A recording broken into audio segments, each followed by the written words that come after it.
Now, what I will also say is, Angel, your actions are starting to speak so loud, we can't hear what you're telling us. Because what you told us, if we go back to March 31st, was simple. You said you think people just take it like we hate each other. And Caitlin Clark and I don't hate each other. I want everybody to understand that. That's what you told us. The problem is your actions vehemently. After a heated on-court altercation with her longtime rival, Caitlin Clark, which garnered significant attention due to their rivalry and the physical nature of the play, Angel Reese reportedly became very upset after the WNBA suspended her. The social media backlash that followed only made the situation worse. Every team in the league, if not all but one or two teams. And the two flagrants aren't just on the same team. Yeah. They're on the same woman on the same team. Yeah. It's not coincidence unless you... Tensions erupted during a WNBA game between the Chicago Sky and Indiana Fever on June 16th after Reese hard-fouled Clark when he was attempting to stop a jumper. The game finished with the Fever winning 91-83, but everyone was watching the post-game emotion since Reese missed the ball completely and instead struck Clark in the head. Officials initially labeled it a common foul, but after analyzing the play, they upped it to a flagrant one, igniting controversy. Reese minimized the hit by referring to it as a basketball play. Basketball play, I can't control the refs. They affected the game obviously a lot tonight, so I think we went up really strong a lot of times and we didn't get a lot of calls. And going back at looking at the film, I've seen a lot of calls that weren't made. I guess some people got a special whip. And Clark unexpectedly concurred, saying that situations like these are just a part of playing basketball. Basketball, it is what it is. She's trying to make a play on the ball and get the block. Both recent. Since their undergraduate days, Clark has had a lengthy history, and their competitive altercations have frequently made headlines. The ancient rivalry fueled even more drama on the floor during this WNBA showdown, but the tension didn't end there. When asked about the foul in the game, Reese, who is known for being outspoken, gave a quick and contemptuous interview shortly. After the game, she expressed her annoyance with the media and made fun of Clark by saying that her rival received a special whistle, suggesting that the referees were calling calls in favor of Clark. The definition of a flagrant foul is literally hitting somebody above the... That was not a special whistle. That was the correct whistle. When it's a basketball play, there's contact, it's a foul. When the contact comes to the head, it is a flagrant, it's upgraded. So that was not a special whistle, sis. That was a correct whistle. Fans started examining previous games to find instances where Clark might have gotten away with making calls after social media users noticed Reese's unique whistle statement. Here's where I'm going with a rivalry kicks in. Angel Reese, the reason why, obviously, the whole Caitlin Clark Angel Reese thing happened was because when they met in the NCAA tournament in 2023, when Angel Reese was doing all of this, because Caitlin Clark had been doing that to her opponents when she got the best of them. So Angel Reese and LSU got the best of her, and that's what she did unapologetically, okay? And Angel Reese is going to talk that talk. And so because she's going to talk that talk, and because she's a conscientious observer, and she's going to speak her mind, and she's going to be unapologetic in doing so, that is where you see her in the shine, and the throwing in stuff about her with Caitlin Clark really comes in the focus. If it's purely about their games are on two different ends of the spectrum. That's not the rivalry. The rivalry. Some analysts claim that the fierce rivalry between Angel Reese and Caitlin Clark is artificial, but despite their on-court rivalry, they have unquestionably become two of the most well-known figures driving the explosive growth and interest in women's basketball. The moment Reese fouled Clark went viral almost immediately, igniting a heated discussion among fans about whether the foul was excessive or simply a part of the game. Some called for Reese's suspension was based on the argument that the hit appeared to be intentional. However, this wasn't the first time the Chicago Sky players had run afoul of Clark. Earlier in the season, during their first game together, Chennedy Carter gave Clark a cheap shot during an inbound play, earning the team's first flagrant foul. The second hit was Reese's, which heightened the already rising hostility between these teams. What Shanae said, I think the thing is, I believe, Miss Carter, you can play hard without playing cheap.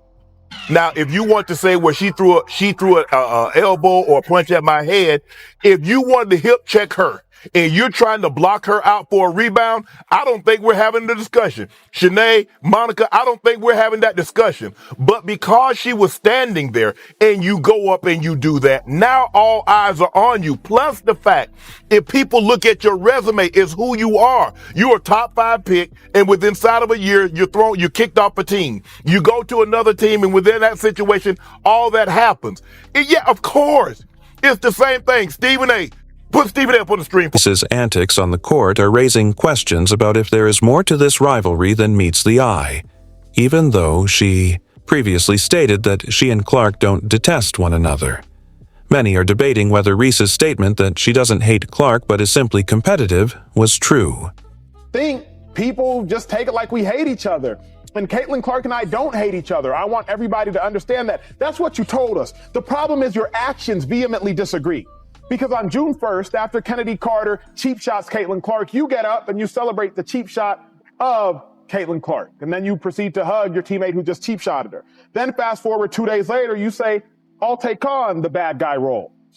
Then fast forward 2 weeks later, you wear Joker's shoes. Now, for those that don't know, Joker is obviously a notable villain character in one of the most famous stories that we all like to celebrate in Batman. And then yesterday, you get a flagrant foul by hitting Caitlin Clark in the head. It was a basketball play, family, but what I want is simply for Angel and those that are a little bit ignorant to what has been going on to understand that Angel's actions are starting to speak so loud, we cannot hear what is being said. For those that are unfamiliar, let me tell you all, there have been 540 minutes of Chicago Sky basketball. Pay attention to this detail. 540 minutes of Chicago Sky basketball, of which Caitlin Clark has played 74 minutes against the Sky. The Sky only have 2 flagrant fouls all season. Y'all want to know who the 2 flagrant fouls are on? The WNBA suspended Angel Reese for the foul after the game, and her response was anything but subdued. In addition to the suspension, the league fined her $1,000 for failing to show up for post-game media duties following a close 71-70 loss, which slightly reduced her $73,439 salary, which is increased by endorsement deals, and the Chicago Sky also received a $5,000 fine for breaking league regulations. But she also says she hasn't been handled fairly, even though many people believe that she was entirely to blame from the start. I'm on her about what she just said. Because I would have been like, how naive can you be? But she is young. She's only 22. And the reality is the scrutiny that she's been subjected to is inexcusable. It's egregious. It's disgusting. It's wrong. And there's a bunch of punk, no good, you know what's out there on the male and female side who are abusive. Because they're really, really good at being that way when they're behind keyboards and away from cameras and out of the spotlight where people know exactly who the hell they are. The only reason that I brought up the first part about Angel Reese is this. Caitlin Clark is box office. She is a star. And Angel Reese is to be completely believed that there's no hate. They both get along. They're cool with each other. They're high-end competitors, etc., etc. But you've known they were coming for you when you were waving your hands in your face to mock Caitlin Clark when you were beating her for the national championship. And you also are old enough to know that in this society, whether they want to admit it or not, they don't like seeing somebody black coming at somebody white who is a beloved star of theirs. That's not the case with all. It's not the case with most. But those who screech the loudest get the most attention sometimes. And that's what the worst of cynics and critics do. And so you knew they were going to come for you. You had to know that. Now, to the degree that they're doing so, I get where you come. Reese even jumped off the bench to wildly applaud when Carter blindsided Clark with a shoulder check earlier in the game. Interestingly, the WNBA upgraded Carter's earlier foul on Clark to a flagrant one as well, and it was evident that there was still love between the two sides, even though Carter declined to comment on her actions during the post-game media session. I think it wasn't a basketball play. It was an emotional reaction by Kennedy, and that's why it was a foul, and that's why it was upgraded, and that's why she was asked about it, and that's why the crowd reacted the way that they did. And that was a separate incident from everything else that's happening around Caitlin Clark. I think because we can look at that and then her response to it afterwards, her reaction in the post-game press conference, her comments that we just showed on social media, we can isolate this as this is her sending a message to Caitlin Clark. This is her violently sending a message on the court in a non-basketball fashion. This is her using her words on social media to send a message about how she feels about Caitlin Clark. She said it herself. Those are her words. Yeah. What does she bring to the table? I think the conversation overall about Caitlin Clark and the reaction that we're seeing from a lot of people has become a bit toxic, because I think this incident is getting mushed in with how people have been playing defense on Caitlin Clark, how physical they've been on Caitlin Clark. Some of the comments from some of the greats in the WNBA before Caitlin Clark got in. It's all kind of getting put into this pot of Caitlin Clark hate. And I think it's more nuanced than that. I think there are a lot of things that's happening with Caitlin Clark in the start of her career that are very normal to a lot of sports. You often see players who are in the league or players who have played before or greats have opinions about new rising stars in the league. That is not uncommon. That's not exclusive to women's sports. It's not exclusive to men's basketball. We can pull so many examples of that. You often see rookies get played very tough, get a little message shown to them, especially if they're coming into the league with a lot of hype.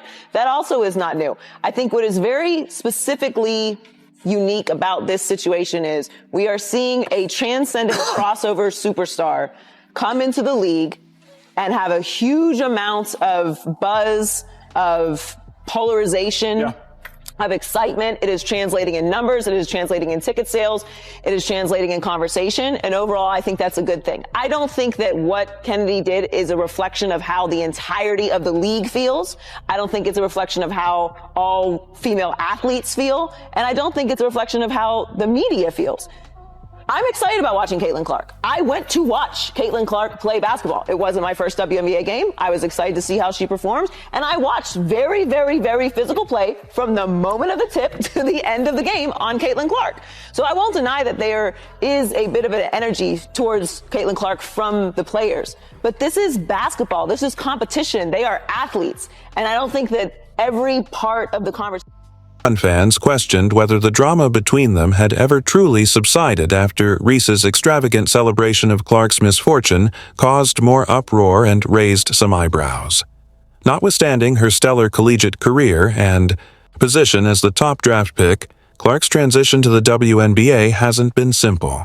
Her rookie season has been made even more difficult by opponents like Reese and Carter, but her unanimous win of Rookie of the Year undoubtedly indicates that she simply wants to focus on playing her game and ignoring distractions. Hey, I'm Malika Andrews. We start our show in the W, where Caitlin Clark has just been named the 2024 Rookie of the Year. Clark averaged 19, 5, and 8 in her inaugural campaign, and she also led the league in assists. Clark's rookie season, it was historic. She had the most points in a rookie campaign, the most assists in any season ever, and she even messed around and got a pair of triple doubles, something no other rookie has ever done. When a season is that special, we need a Hall of Famer to break it down. Rebecca Lobo is joining us now. Rebecca, can you just help us contextualize how impressive Caitlin Clark's rookie season was? Malika, this season by Caitlin Clark is one of the best rookie seasons we have ever seen by a player in the WNBA. She has the 5th highest assists per game average ever. She's only the 2nd rookie to lead the league in assists. The other one was Tisha Penicheiro back in 1998. And I think the other thing you look at is only 2 other rookies have ever finished in the top 4 in MVP voting. Of course, Candace Parker set the standard in 2008 when she also won MVP. Diana Taurasi finished 3rd in MVP voting in 2004. And of course, Caitlin Clark this year finished 4th. And then, of course, when you look at what she helped do off of the court, there's not been another singular force like Caitlin Clark in terms of driving TV ratings and ticket sales. There's no comp for her in that regard. Absolutely. She has been must-see all season long. And just to think where she is going to go from here is really, really exciting. I got to say, though, Rebecca, a lot of fans, they were anticipating Caitlin Clark becoming the 6th ever unanimous Rookie of the Year. Obviously, that did not come to fruition. She was just 1 vote shy. Were you surprised at all?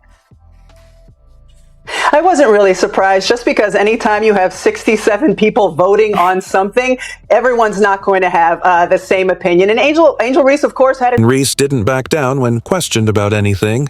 Instead, she went into great detail about how she has played a significant role in the growth of women's basketball. She assured the media that her efforts have been vital in bringing attention to the sport and that she isn't scared to claim credit for her part in that development. It's obvious that Reese wants more than just victories. She wants recognition in a world where individual stars frequently rule.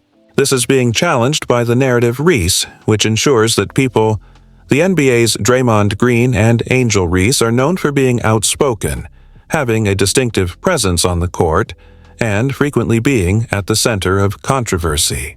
Perhaps what makes them stand out the most is how misunderstood they are by a large portion of basketball fans.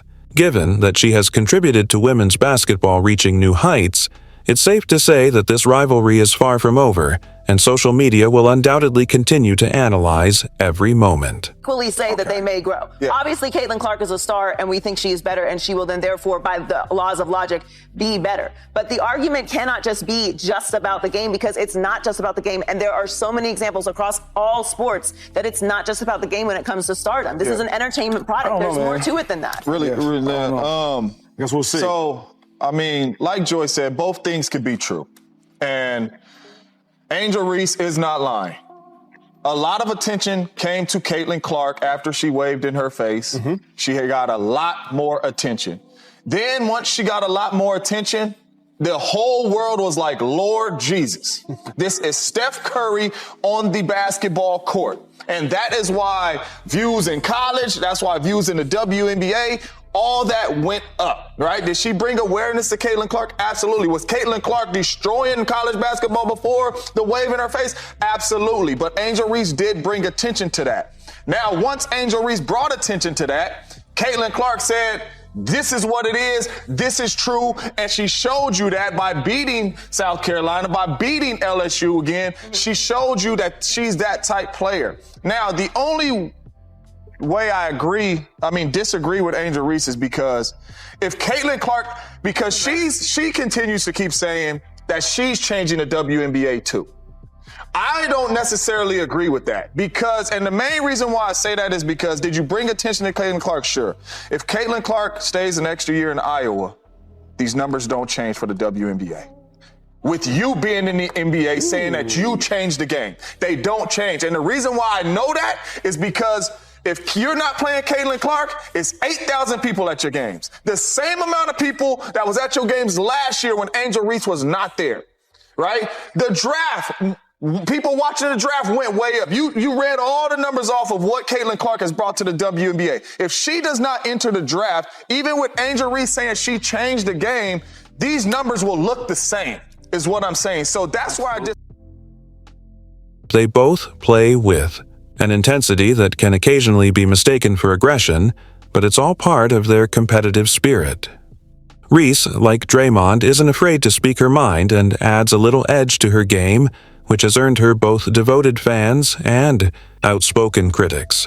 The difference is that Reese is only one season into her professional career, whereas Draymond has years of experience and numerous titles under his belt, but Reese is under pressure to meet high standards set by the public and media. She is just starting out, and everyone is watching her every move. Don't forget to hit the notification bell, like the video, and subscribe to the channel. Thank you for viewing.